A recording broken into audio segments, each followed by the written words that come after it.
Hi, welcome to them AI Guys knowledge-based tutorials. In this video, we're going to be going over the Instagram captions tool. So once you're logged in, go ahead and click on the Instagram captions tool. And again, same as all the other tools, we've got our user inputs, and only two on this one. And on the right-hand side, we've got our output. So for this example, I'm just going to tell it to use humour as the tone of voice and tag a friend who loves dogs for my description.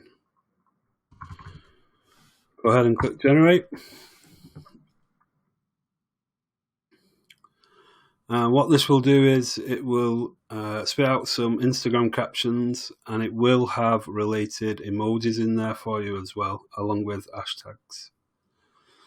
And there you can see we've got 5 Instagram captions with our related emojis. Obviously our tone of voice is humour, so it's throwing some funny faces in, crying, laughing faces, a dog there, another crying face, laughing.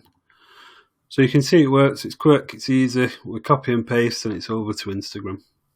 That's it for this tutorial. Join me in the next one.